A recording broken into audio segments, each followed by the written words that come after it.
Señal directa. Estamos de regreso en Señal Informativa. Vamos a la línea telefónica. Está David Gómez Álvarez con su colaboración de esta semana. David, muy buenos días. Adelante. Buenos días, Sonia, Belén. Buenos días al auditorio de Radio Universidad, del Canal 44. Esta semana quiero hablar del tema que ha irrumpido en la agenda pública local, que es precisamente el anuncio de la venta de las vías panamericanas. A este respecto, yo diría que no es el loable propósito de resolver un problema, sino el sigilo con el que se está actuando.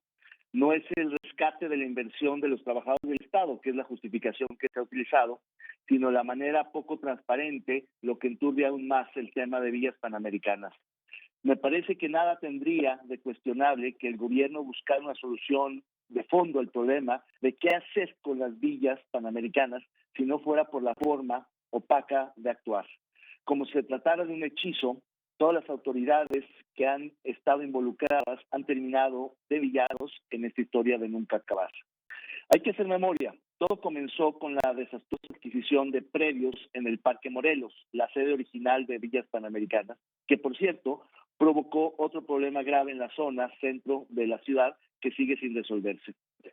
En aquel entonces, como el parque no le agradó al mandamás de la Organización Panamericana del Deporte, Olegario Vázquez Rañas, la opción del centro histórico fue vetada. Ni el entonces gobernador Emilio González Márquez ni el alcalde Alfonso Petersen supieron defender la sede del parque. Por la premura de encontrar una sede alterna, se seleccionó la peor de todas, el Bajío, la zona de alta fragilidad ambiental pegada al bosque de la primavera. El entonces alcalde de Zapopan, Juan Sánchez Aldana, modificó ilegalmente, literalmente en el último minuto de su administración, el uso de suelo para que las villas pudieran ser construidas en un lugar prohibido.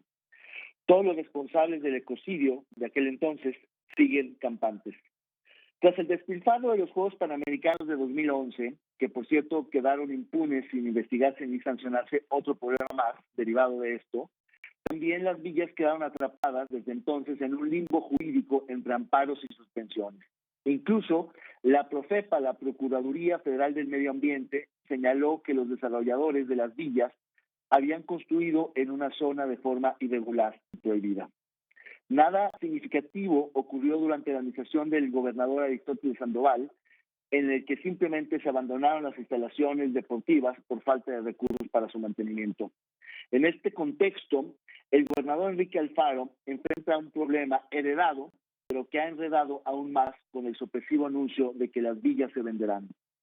Ha trascendido por diversos medios de comunicación, incluido por supuesto tu reportaje, Sonia, el inicial, que ya existe un acuerdo entre los propietarios de las villas, el desfalcado Instituto de Pensiones, que es el propietario, y los compradores, amalgados en un holding financiero que se parece más a una empresa fachada que a una legítima compañía inmobiliaria.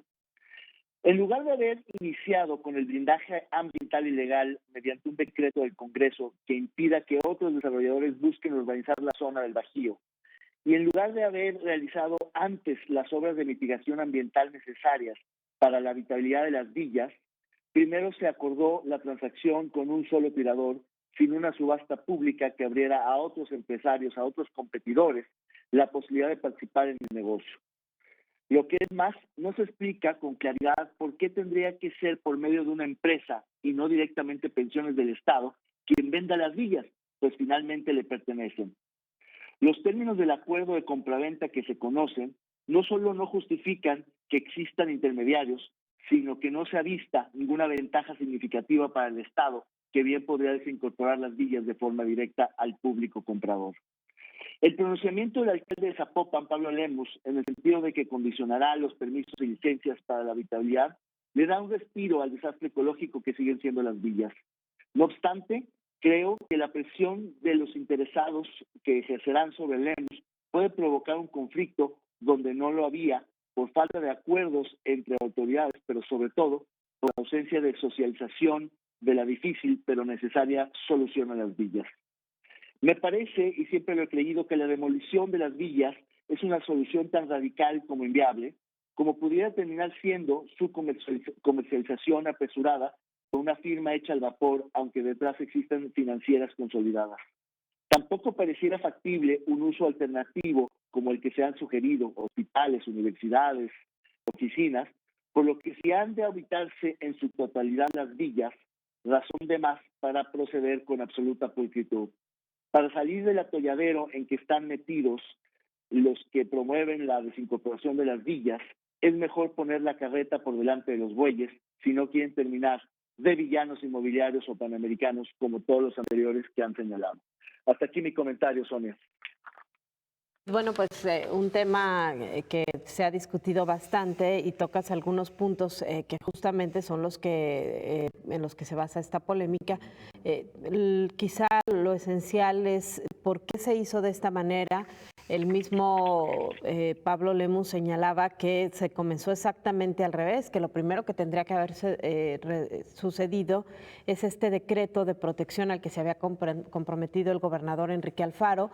Posteriormente, cumplir con las medidas de mitigación que se habían establecido y luego resolver la parte jurídica que incluiría la dotación de un terreno adicional para alcanzar la densidad habitacional que permite el uso de suelo en la zona, ¿no? Así es, yo creo que es un producto que puede ser interesante, que ha sido una papa caliente, un problema para las autoridades en los últimos 8 años, pero que en efecto para venderlo con todas las de la ley, pues tiene que estar regularizado. No puede venderse un producto, digámoslo así, hoy defectuoso o chueco o sin factura. Tiene que, en efecto, resolverse una serie larga y compleja de asuntos que yo hubiera pensado que era más lógico haberlo resuelto primero, y una vez que estuvieran absolutamente claros, entonces sí salía a la venta, incluso para asegurarle a los compradores que están adquiriendo un bien que no va a ser después, digamos, litigado, controvertido o impugnado, demandado, y que incluso eso le podría dar más plusvalía una vez que estuviera resuelto el tema. Tengo la impresión, Sonia, que justamente para que no hubiera interferencias en esa compraventa es que primero se hace esa firma o ese compromiso y después viene todo lo demás, que no necesariamente va a ser fácil. En todo caso, yo creo que es un tema muy polémico, que supone todavía un buen trabajo y que ojalá se resuelva pronto por parte de todos, porque a mí me parece que a nadie conviene que estén las villas abandonadas ahí sin mantenimiento en plena primavera. Aunque no parece que hubieran reparado, David, en estos obstáculos, porque todo estaba programado ya o sigue programado. Hasta ahora el gobierno del estado no ha dicho que vayan a reconsiderar las fechas que se fijaron en el convenio para que mañana el Consejo Directivo del IPEJAL apruebe este convenio y el contrato definitivo ya que incluiría justamente el texto que ya viene en el convenio se firme el viernes. Así es, no se sabe nada aún. Lo único que supimos de parte del gobierno del estado, de pensiones del estado, fue el comunicado del día de ayer, donde básicamente tratan de aclarar esta situación. Un poco dicen quiénes son los tiradores agrupados en esta empresa. El proyecto entiendo que en efecto sigue, pero ojalá recapaciten y ojalá haya un compromiso muy claro de resolver eso antes de que se puedan vender, porque creo que va a haber muchas presiones para que eso suceda, y en ese sentido pues todos podríamos perder si el asunto se atora y se enreda aún más de lo que suyo estado. Pero me parece que el hecho de que haya trascendido tan abruptamente, de manera sorpresiva, la forma en que se está procediendo con ese tema, no le ayuda a nada. Me parece que no abona a la transparencia y a la confianza que debe de tener un tema, que en efecto, como lo ha dicho el gobernador, él lo heredó, él no lo causó, él no lo provocó, pero creo que aún que sea un problema heredado, hay maneras de resolverlo y creo que lo puede hacer de mejor manera para darle confianza a todos los, no solo inversionistas y posibles compradores, sino en general a todos los involucrados y afectados por un tema que le impacta a la ciudad en su conjunto. Claro, aunque digo, más que el hecho de que haya trascendido o que se haya conocido, quizá lo que habría que cuestionar es por qué se había hecho de esta manera tan sigilosa, ¿no? Y que incluso no confiaron ni en el presidente municipal del lugar en donde está sentado este complejo. Claro, esa es una forma de proceder que es absolutamente cuestionable, y además, como bien lo han documentado, me parece que es además con un tirador que ellos dicen que se acercó, digamos, ya aglomerado en una especie de holding financiero, que en efecto es en sí mismo muy cuestionable por las figuras que ahí se encuentran, digamos, asociadas. Entonces, pues ese asunto no es, digamos, como la mejor forma de proceder, Y creo que eso también tendría que terminarse por aclarar más allá de que simplemente hubo interesados. En este sentido, lo que yo he planteado y me parece importante de discutir es que quizá ni siquiera sea necesario un intermediario comercial, quizá ni siquiera sea necesaria una comercializadora y simplemente sea suficiente con que el propio Pensiones del Estado desincorpore los departamentos, venda las villas de manera directa, ahorrándonos un intermediario financiero que no queda claro cuál es su beneficio, cuál es su ventaja de tenerlo ahí, más allá del ruido que ha metido tremendo desde que se conocieron los nombres de sus asociados. Creo que podría ser el propio gobierno quien haga esa transacción y no veo la razón para que tenga que estar un tercero involucrado que, ya lo has dicho, ya lo hemos visto, pues no se está agregando valor en esta situación. David, y bueno, la otra parte que habrá que revisar en todo esto es lo que ayer señalaba el Parlamento de Colonias, que si bien es cierto, se ha estado enfrentando de manera continua con el gobernador, pues es quien tiene las suspensiones a favor y si esta venta no estaría al formalizarse, convirtiéndose en un desacato por parte de la autoridad, porque la suspensión señala entre sus efectos de manera expresa que no se puede vender. Claro, además está el tema del limbo jurídico en el que están metidas las villas, pero yo supongo que habrá una ruta, que habrá un plan para desactivar ese tipo de suspensiones, ese tipo de medidas cautelares para que no se caiga en un desacato o en una acción ilegal. Yo supongo que habrá manera de que si hay un compromiso, como ya se anunció, para hacer todo lo que debió haberse hecho antes, quizá el juez o los jueces puedan levantar esta situación.